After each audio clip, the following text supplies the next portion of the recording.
Visions of Anna, a novel by Richard Engling. Chapter 3, Glossolalia. Well, I killed her, Colin said. That's what some people will tell you. He shook his head and looked down, spoke almost to himself. Maybe it's true. Maybe Owl Creek Canyon was the last one. Colin ran his fingers through the ringlets of his tightly curled, bright red-orange hair as he stretched. He felt tired.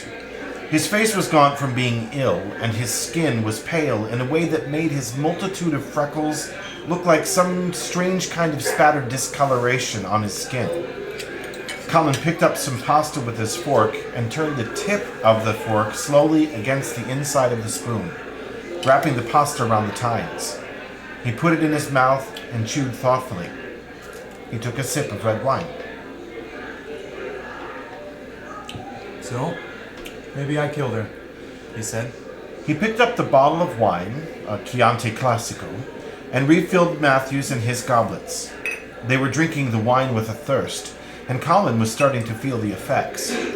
On the restaurant sound system, a female vocalist began crooning "Going Out of My Head." Colin noticed and pointed his fork in the general direction of the overhead speakers. There you go, he said with a dry half-smile. The smile faded. We argued. 2 days later, she was dead, he said. It annoyed Matthew that Colin was being so flippant about this, but he didn't want to pick a fight. He wanted to get the whole story. Owl Creek Canyon, Matthew said. Is that the place Anna told me about, where you two were thinking of building? That's right. From what Anna told me about the place, I could never understand what you saw in it. Colin gave him a look of startled surprise. Why? He said. Anna told me that there were the remains of abandoned building sites, like a place of incredibly bad luck. Colin nodded in recognition. Matthew continued. A place where she sensed strong, malevolent spirits. All true, Colin admitted. But that's the lower canyon. Our intent was to build in the upper canyon. You have to pass through the lower canyon to get to the upper canyon, but we were trying to figure out some other way of access. And this was to be a place to live, Matthew said. As much time as possible, Colin said. It's not like there were jobs available out there. It's pretty remote. Anna told me about some traumatic experience she had. Colin nodded. The first time we went, a friend of mine who works for the Department of Natural Resources told me about the place. He noticed some stone chips that suggested prehistoric toolmaking. And he said the place felt haunted. And when I told Anna about it, she was fascinated. Anna of the spirits. Colin raised his glass again, and a silly, slightly drunken smirk crossed his face. She wasn't like that before she came out here, Matthew said. In graduate school or in Paris? Well, this is the place, Colin said. He gestured toward the large picture windows at the front of the restaurant, and to the canyon walls and the desert outside. The whole state is haunted. So she was really interested. Absolutely. She was interested in the site archaeologically. She was interested because it was maybe haunted. But most of all, she was interested in it as a possible source of power. How do you get power out of a place that's drenched in bad luck? That's just the lower canyon, Colin said. Anna and I believed that you often had to pass through the negative to get to the positive. What happened to her there? The traumatic experience. You have such patience, Matthew. Colin smiled in teasing admiration. Anna's other old friends just wanted to hear about Anna's final days. After that, they didn't really want to talk anymore. It was clear they'd had enough of me. Colin smiled, and Matthew suddenly suspected that he relished his standing as a pariah. There may have been more than one reason for that, Matthew said. At her funeral service, I discovered that Anna had compartmentalized her friends. Each of them had the feeling that they were Anna's very best friend, and they each had a slightly different version of who Anna was because of what she chose to reveal or conceal. Hardly any of her old friends knew about her fascination with spirits. Loose lips sink ships. Anyway, we drove out to the canyon for the first time about a year before her death. And this quiet, sacred energy of anticipation was glowing from Anna's face. You could sense how eager she was.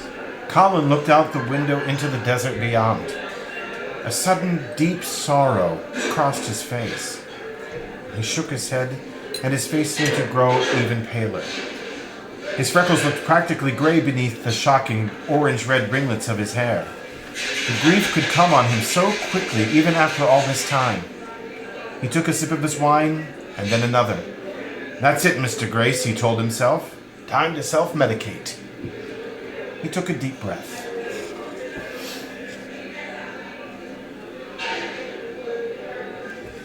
She took me to places I didn't think I'd ever know, he said.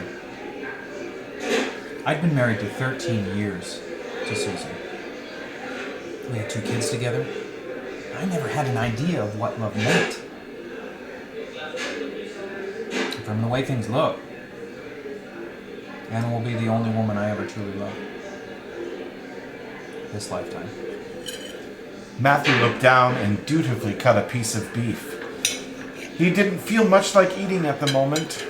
Colin's sorrow had infected him, and he remembered how much he missed Anna too. You're dying, aren't you? Colin said with a quizzical expression on his face. And I get these funny little flashes of knowledge now and then. I'm learning not to censor them.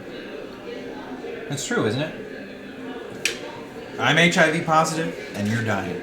And Anna beat us to the grave without the benefit of a major disease. Your funny little flash of knowledge wouldn't have anything to do with the fact that I look like shit, would it? Matthew asked. He lifted his wine and smiled. Here's to camaraderie among the doomed. Colin lifted his, and they clinked goblets. To the dregs, Colin said. To the dregs, Matthew agreed.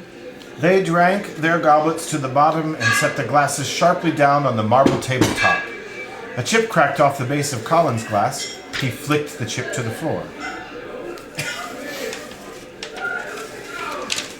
Well, Colin said cheerfully, I don't often discover another dead man walking, just socially, over lunch. What have you got? Prostate cancer. Prostate cancer. Colin began giggling. It brought some of the color back to his face. Matthew smiled, then began to laugh with him.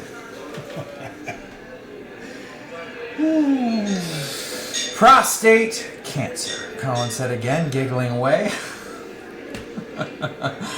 I love that. Somehow the word sounded ridiculous now to Matthew, too. Prostate cancer, Matthew said, laughing harder, falling into Colin's sudden tipsy silliness. If you couldn't laugh about death, what could you laugh about? Cancer, Colin repeated darkly, giggling more. Prostate! Matthew said brightly, enjoying the word immensely. In his belly he felt a strange, giddy hysteria rising. We have more in common than I thought, Colin said, suddenly inspired.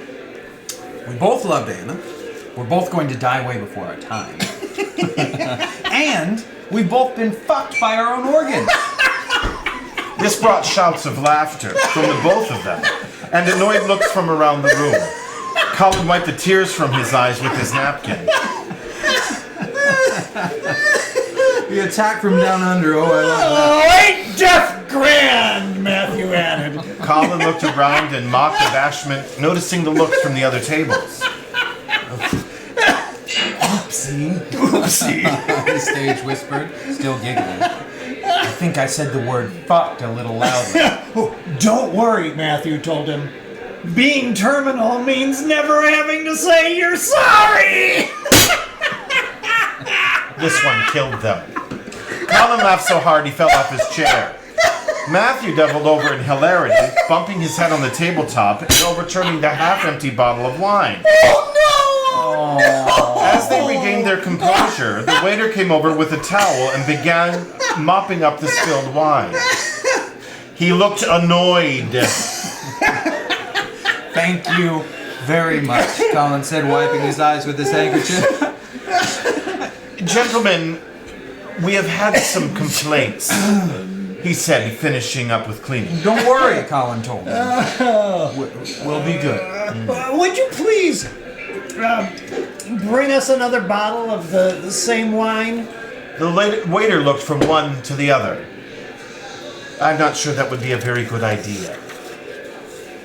Oh, we're not drunk, Colin assured him. No, we're not drunk, Matthew said. No, Colin continued, sobering up from his laughter. Really, it's just that we're upset. Actually, expression struck Matthew as ridiculous, and he began to laugh again. Colin fought to keep the smile off his own face.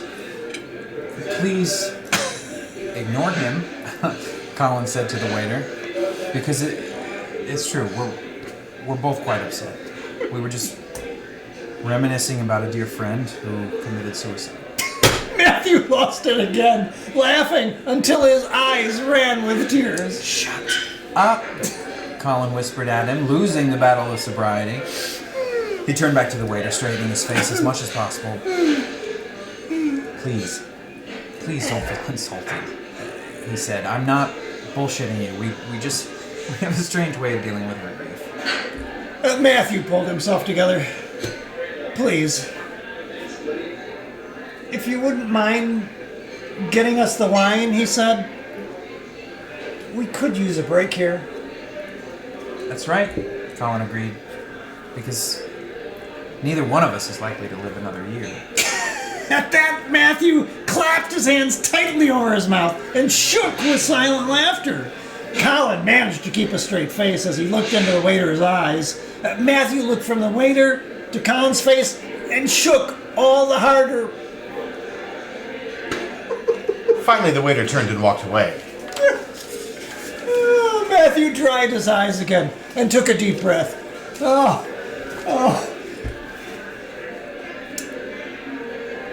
I haven't laughed that hard since they found my tumor!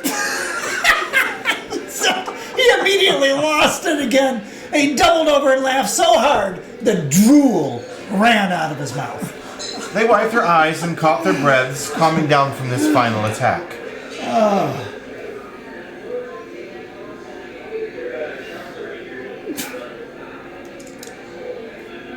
It's a shame Anna's missing this, Colin said at last. No one loved morbid humor so much as she. That's right, Matthew agreed. Unless, of course, she got pissed at us for having terminal illnesses, he said. Colin shrugged. You never know. She might have been envious. Oh, hell, Matthew said. By now, she probably would have had HIV from you. Actually, she may have been the one to give it to me. I don't know. She was interested in the principal at the school where she worked. You know Anna, always shopping. His principal was gay. He shrugged, correcting himself. Bisexual. Married. But there was a rumor he had HIV. I don't know whether it's true or not. I don't know if they ever did anything, either. Or even if he knew Anna was interested. Oh, God bless him, Matthew said, nodding at the waiter. Look who's coming, and look what he's got. Colin looked, then looked back at Matthew, surprised. I didn't think there was a prayer in hell that he was going to bring us another bottle of wine, he said. The waiter brought the Chianti to the table and uncorked it.